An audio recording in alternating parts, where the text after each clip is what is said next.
You are watching the Elevation Mentor Show, and today I have a very special guest, Dion. Thank you for being on the show. Thank you for having me. You are amazing. I've been following your work, did a little research, and I'm super proud to be a part of this podcast. Thank you, Dion. So I'd like to start out by asking you to tell us a little bit about who you are and what do you do? I am Dion Lack, originally from Dayton, Ohio, moved to Los Angeles about 24 years ago. I am a writer, producer, director, editor, filmmaker, Wow. uh, and podcaster, and I also do photography. Yeah, I do a lot. Okay. Well, that's interesting. hmm So, Dion, I saw you on television. So why I don't know what you see uh, me in. National Black Television? Okay. Um, Doing comedy. National Black Television. NBT. Oh, the network. Yes. Oh, I didn't know they already aired it. Yes, yes. Yeah, I didn't get notification. But yeah, it was mad fun. I definitely enjoyed it. Um, Great opportunity at Comedy Live. Loved everybody over there down there. I think that was the first time I ever did that entire set in front of a crowd. And I'm thankful that it worked. Yeah. Okay. So Dion, is one of your goals to um well, I know you're already in comedy, but to is one of your goals to pursue comedy or are you looking at other things? Um, I think stand-up comedy is a great gateway to everything I already do. Okay. Like I enjoy creating stories through my life and using my body as an instrument to get me where I need to go and where I want to go. But I'm an artist. I really enjoy doing all this other stuff. I love to tell stories. I love writing for other people. I love directing comedy and dramas. Um, but I do believe stand-up comedy is a raw form of allowing and letting people know who I am really quick, like a great resume, um, and what I want to do and pursue. Okay. So you see comedy as a gateway and like a resume. Yes. Okay. How long have you been doing comedy? So on and off, about 20 years. Um, and every time I start doing comedy, another opportunity comes, as in like, hey, let's write for this show. Hey, let's write for this church. Could you direct my TV show? Bless you. Um, and then, some acting jobs come up or a TV show comes up. And then once that dries out, I go back to stand up. So like it's on and off for a long time. But it hasn't got to a point where it was consistent for longer than 5 years. So it'd be like five, three, four, five, and I just keep stopping, starting, stopping. And every Okay. time I come back, I'm a different person. I'm Okay. a yeah, Well, at least you started. That's what's important. yeah, and being consistent and not quitting. Right. So Dion, where is your heart? Is your heart in filmmaking or Oh man, acting yeah. or My heart is in storytelling. My heart is bridging the gaps of the haves and have-nots. I love bringing together community. I love asking, you know, wild questions for people to answer. I like hosting a lot, and which is why I do every month a Zodiac show where I book all the same comedians with the same Zodiac sign. And in that moment, I just kind of talk to the crowd, um, and ask some tough, silly questions for them to answer. But I really do enjoy stand-up comedy because that is my foundation. That typically roots where all the other things come from. Okay, that makes sense. You know, So, Dion, what's your background? like literally, like what's back here? No, I'm joking. I'm joking. No. Yeah, I mean, it is what it is. I mean, like I said, I didn't graduate college. I went 2 years. I went to Southwest College in Los Angeles, and I went to Thomas More College in Kentucky. Um, but everything is creative writing. Um, Creating comedy is my background, somehow, some way, some form. Okay. Well, Hmm you are good at it. I saw you, and I like to know, how did you get on national black television? So, my friend, best friend, Chaz Rogers, who is my co-host on Lackaroni and Chaz, he hosts the show, Okay. and I was the opener for that show for like a whole year, and he asked me could I do comedy live and perform. And he said, "Are you ready for ready to come back out of retirement?" And that was the catalyst to push me over the edge of like, okay, I got to get back doing stand up because this is like I said, the rawest form of Dion lack. You know, Okay. Well, you are good. I saw you. You're funny. Like some of the thank people, you. yeah, some of the people I watched were not funny. Oh boy. But so yeah, what advice would you give to someone who is interested in being a comedian? um, I would say take notes on what make others laugh from what you say versus what you think is funny. Yeah. Because a lot of times you have a favorite comedian, but that's not your type of comedy. So it's like I could like my favorite comedian could be, Jim Gaffigan, but me as a comedian sound like, D.L. Hughley. So you got to know what people laugh at from what you're saying and translate that comedy on stage. And I had to learn that the hard lesson because like my favorite comedian is this person over here, and I wanted to sound like this person so bad and so much that when I try to translate my comedy through this person's filter, it didn't come out. So I would say be as true as yourself as possible and know how to translate your comedy on stage. That's my Okay. advice. That makes sense. Um,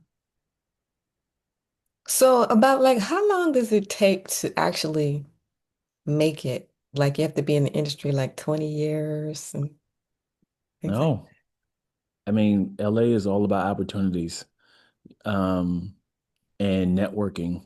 That's another advice I would give to anybody. Be everywhere, support everyone. Um, when you support people, they see it, they see the grind, they see the hustle. I feel like your 20s and your 30s is those sacrifices that you have to make to build your tribe, your circle, your legs, your voice. So when you be in your 40s, you like, okay, now I made it. But a lot of people make it in their 30s, but you really build your tribe up. Um, but that support goes a long way because one person pops from your tribe, they like, yo, we made it because I want to build with y'all, you know? So that's everybody called Michael Jordan the greatest of all times, but he didn't do it by himself. that. Hmm. So, when he wins, the rest of the team wins. That makes sense. Hmm Network and support Yes, everyone. yes. And that's why I'm going to support you because you're about to take off, Miss Brown.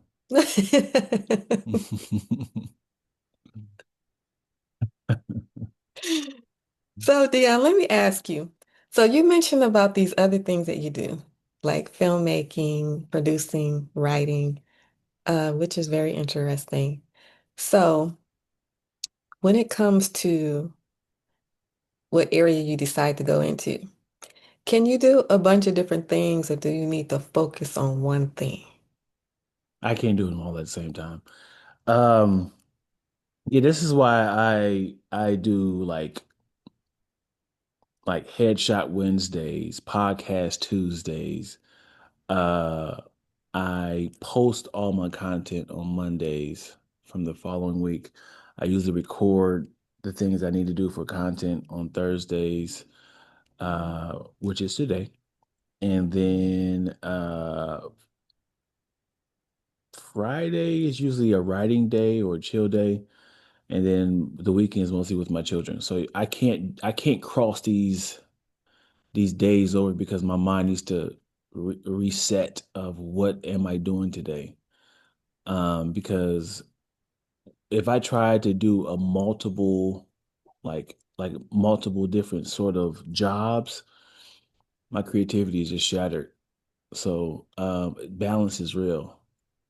So I highly recommend. Well, some people are just built like that. They could just write, produce, direct, edit, film, post all in the same day. I need to take a second to pause on each day, and at the same time, still book yourself to do comedy and get on shows and stuff. That's the hard part. So at the same time, I got to stay on social media, stay active, and then like, what show is this? Hey, can I get on your show? Who's the booking person on this show? I have to still do all that. So that's the tough part. Bless you. Hmm. Okay. So, say there's someone watching who wants to be a comedian. They also want to be a filmmaker and they want to be an actress. Hmm. Should they go for all three or should they pick one and focus on one? Yeah, I would do one. Because when you go to the gym, you don't work out every single muscle at the same time. You gotta pick a day of what you want to do. As in like pick a path. Of course, you can dabble in the other ones, but once you hit one of them, the other one will fall in place. Um, if you are a filmmaker, film everything yourself from your cell phone. Don't make no excuses. Keep shooting until you hit that target. Um, don't, of course, you can limit yourself by, just using your cell phone, but you're still filming something. Be creative with your phone. If you're an actress, do some monologues. Pick a scene partner and just recreate a scene. Put it out there because they show people will see the passion of what you are trying to pursue. Um, right. Like I said, if you find yourself a team, write something for the actor friend of yours to read, like find a tribe. Write something for your actor friends to read, and then find a director, filmmaker who can direct all this. So just kind of switch places with. If somebody wants to do all three of these or whatever, just find somebody who's passionate about all three, and y'all can just keep swapping. As like now, I want to be an actor on this scene, on this next scene. Now I want to be a writer on this next scene, but don't try to do them all at the same time because they're literally like muscle. Like when they say leg day is for a reason. Like I'm only doing legs, so only work on one at a time because you're not at the gym doing every single muscle. You're not doing one set of one at 24-hour fitness. So So pick a path, but it's okay to dabble. yeah, it's can dabble, Just don't be a whore when it comes to your success. Like this guy, that's what happened to me. I just anytime some sort of success came, they was like, "Hey, you want to write? Yes. Hey, you want to direct? Yes."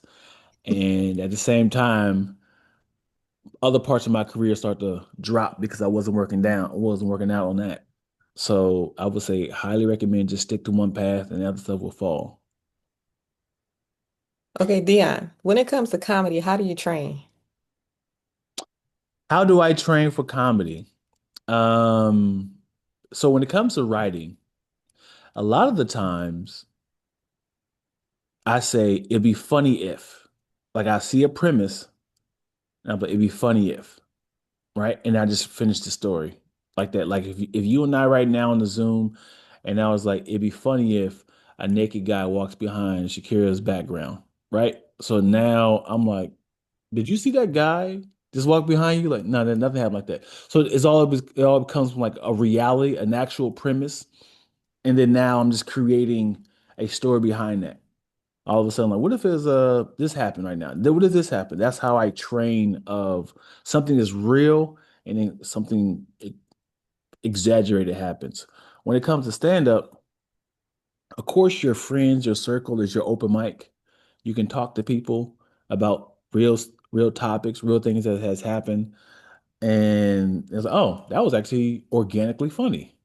And now you got to see if that premise and punchline can work with strangers. And if that organic story that you had with your friends and family can be translated on stage.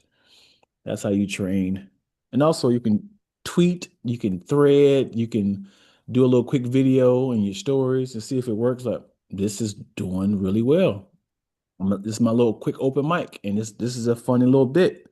I'm about to take this on the road. That's how you train. Speaking of taking it on the road, if you want to be a comedian, do you have to travel from state to state? No. It all depends on how wide you want to expand your voice.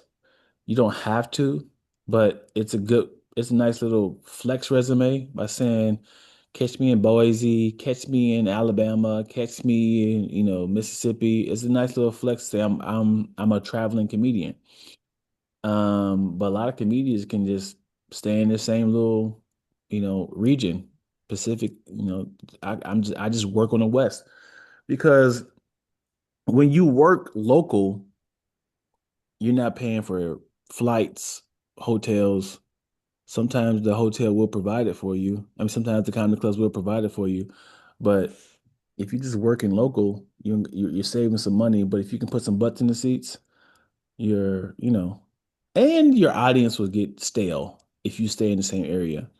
That You is know, if I don't know if you're familiar with Los Angeles, but there's a place called the Wilshire and the Ebell. And if I am a well-known comedian, I'm selling these mugs out like um every single week. Your crowd's like, I've heard this joke before. So okay. right, so you want to kind of travel to kind of like, you know, expand your fan base. Okay. That makes sense. Well, just two more questions. You good. Dion, are you single or married? Oh. I'm married. Okay. Hmm. Um, give us one lesson about love and one lesson about money.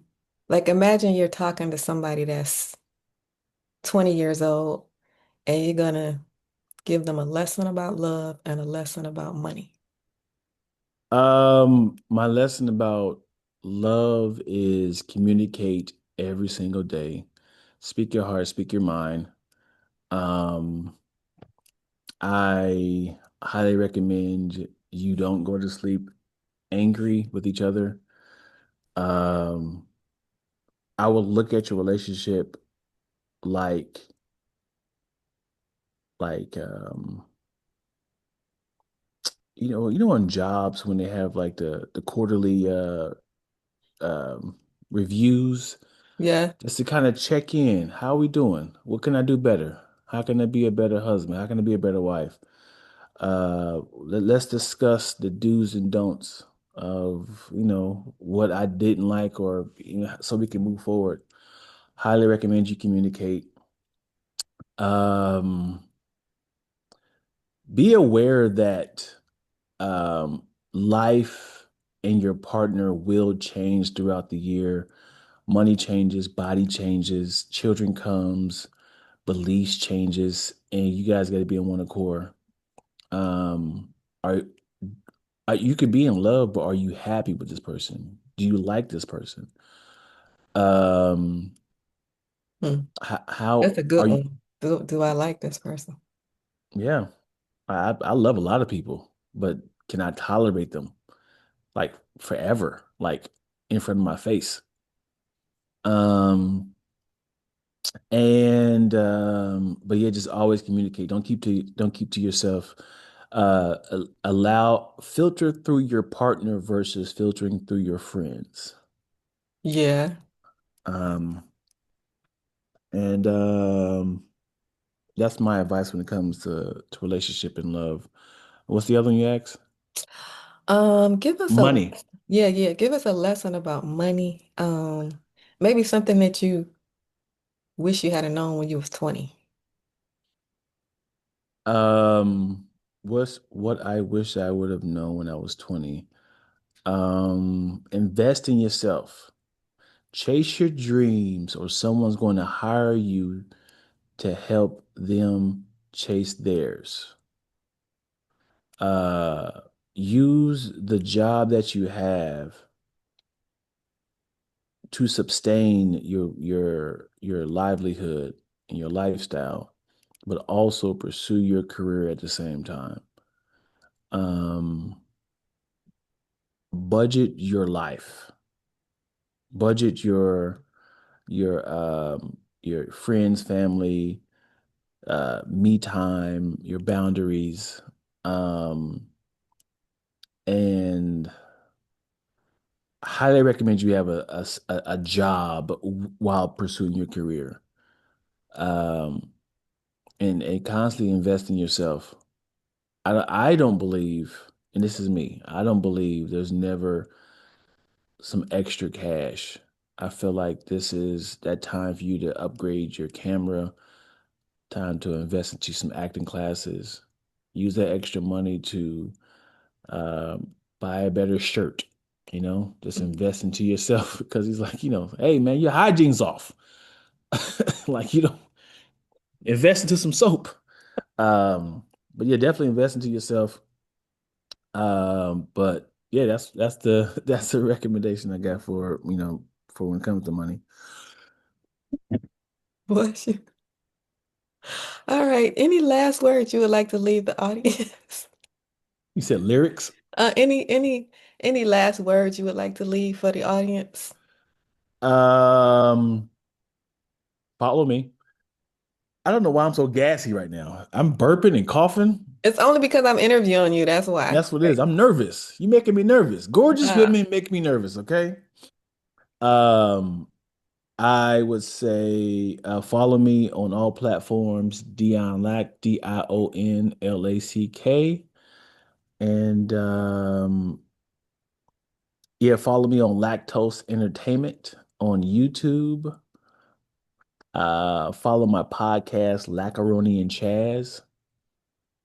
And if you're in Los Angeles and you need some photography, I'm the guy, the go-to guy for all the comedians and actors. I would love to. This is my way of having coffee with people.